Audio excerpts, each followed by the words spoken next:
It's ironic, isn't it? The Boys started out as a commentary on consumerism and corporate greed, but some of its biggest issues, especially within that 5th season, were caused by that very same corporate greed. The biggest and most obvious to me is all the spin-offs. Soldier Boy's entire inclusion felt like it was one big promo for Vought Rising. Then there's Gen V, which instead of telling its own story, made its entire 2nd season about how Marie is the match to Homelander.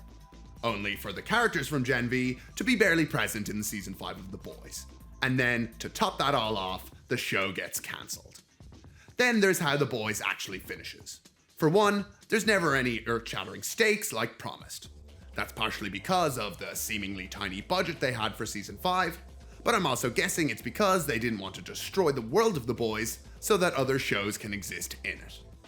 And then, finally, at the very end of the show, spoiler alert, after they kill Homelander, the world is back to status quo. Vought is back in power, even with the same man running the company. 2019 was superhero media, specifically the MCU, at its peak. It's been dominating the global box office for 10 plus years, and Endgame had just released, smashing all kinds of box office records. Every studio was trying and failing to make their own cinematic universe.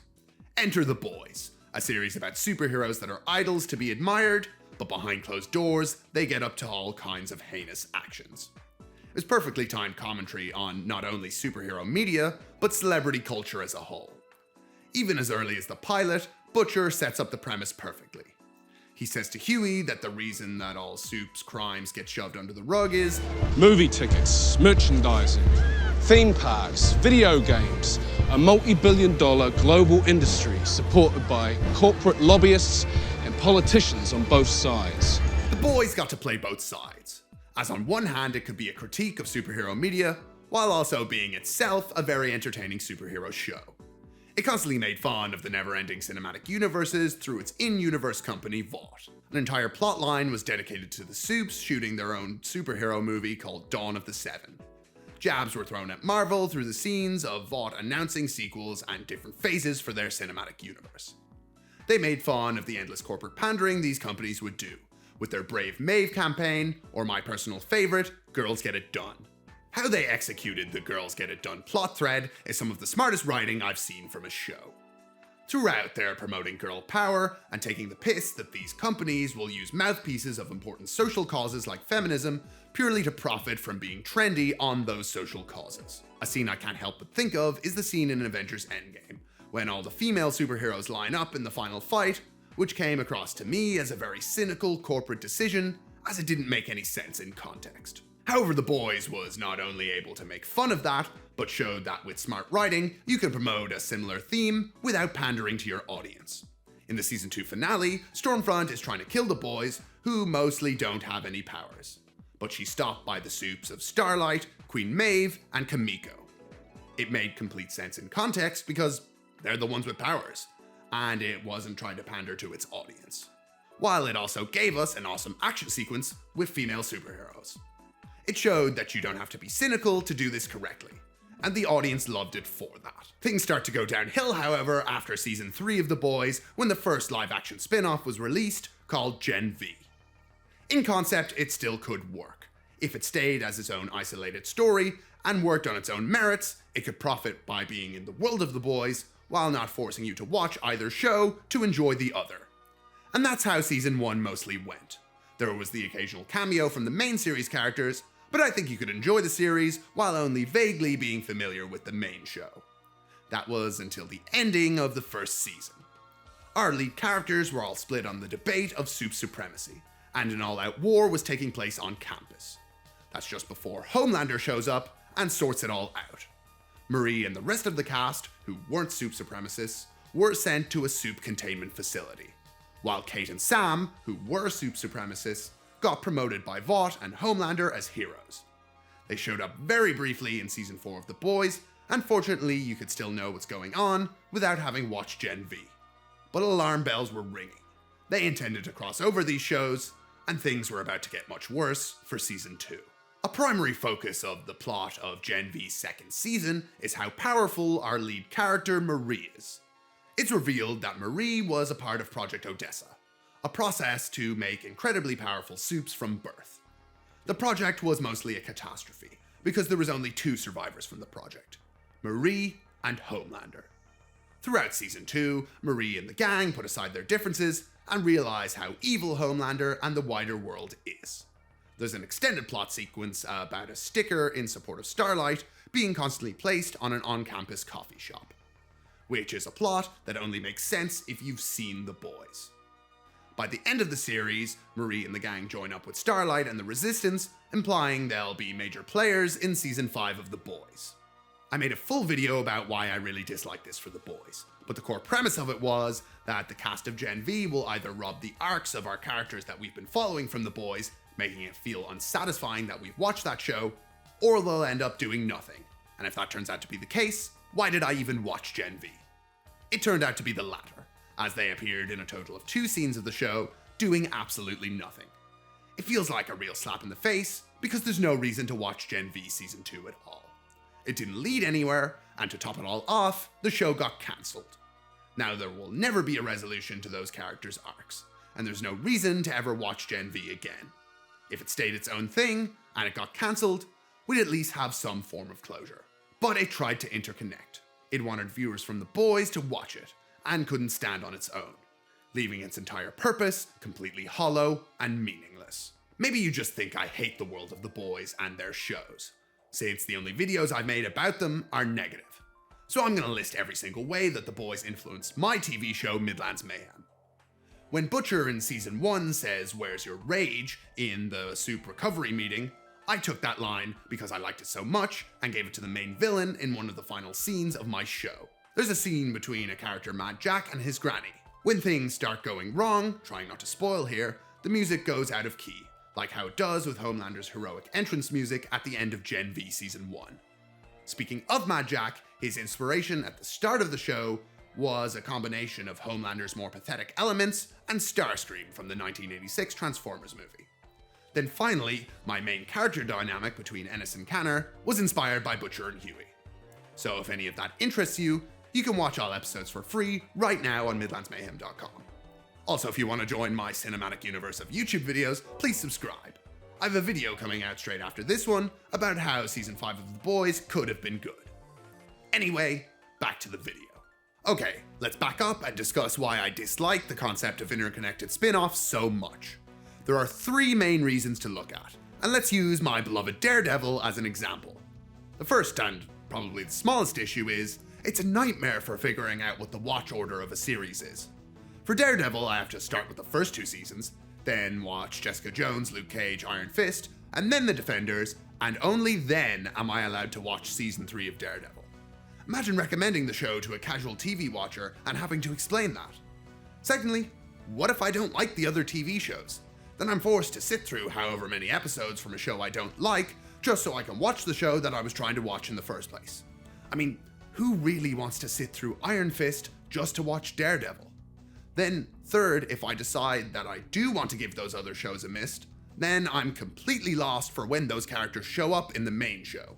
To bring it back to The Boys, people who didn't watch Gen V must have been so confused when Starlight and Marie spoke in the season finale. What about an example where it's done well?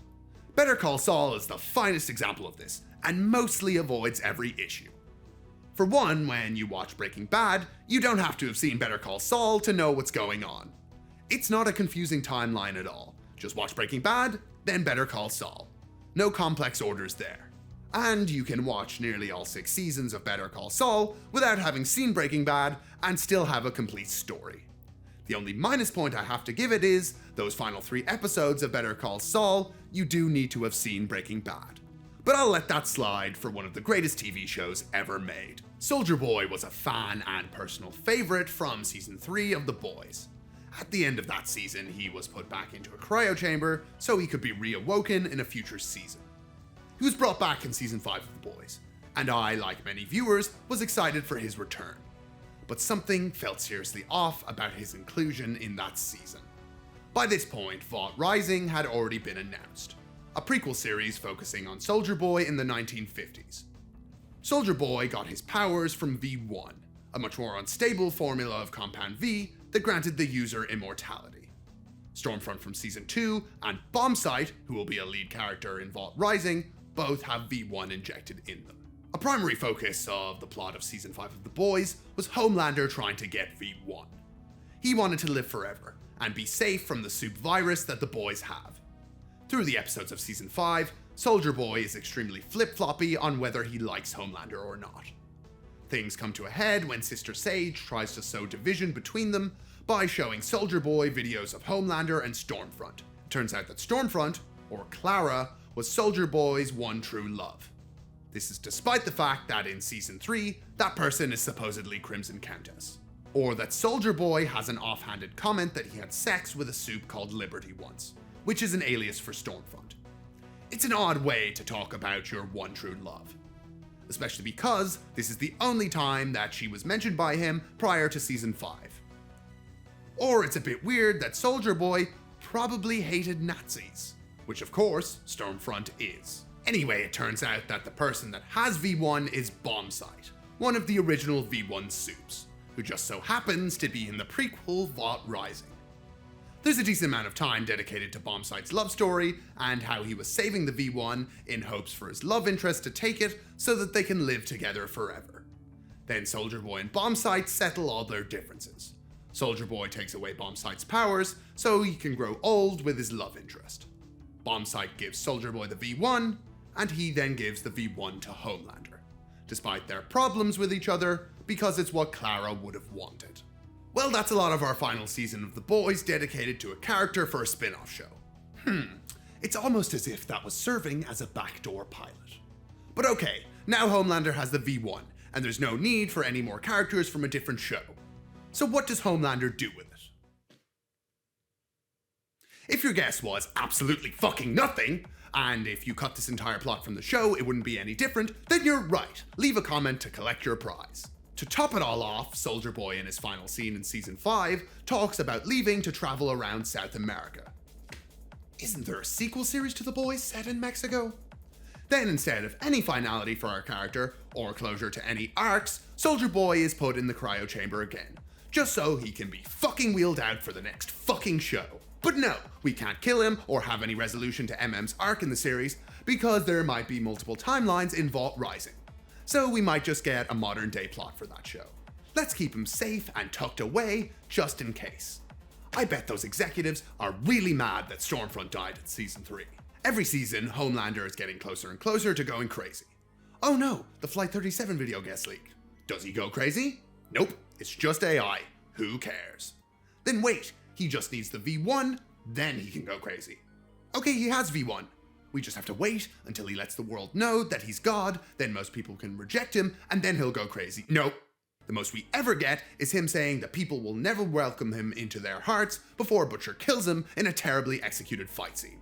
But no, we can't have anyone go crazy and start murdering people. That would be too big of a change for the status quo. There's a quote saying that they were never interested in doing a post-apocalypse scenario for The Boys, despite all the marketing showing this off, or the entire fucking television show saying that we would get it. Do you want to know why they can't shake up the status quo?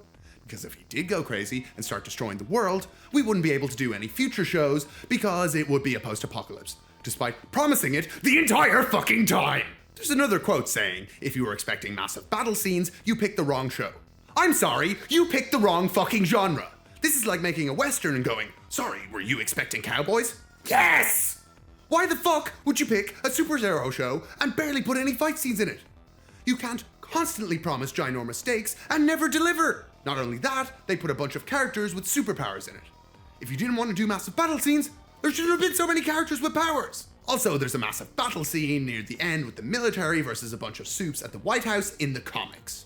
Homelander is in the White House in Season 5, so they're evoking the imagery of the comics, but when we're asked to do what the comics did, I guess we're just watching the wrong show. Not that they would have been able to pull off those fight scenes anyway, because it looked like they were working with no budget. I mean, look at this scene in Season 1. There's so much life, tons of extras, in a super busy location.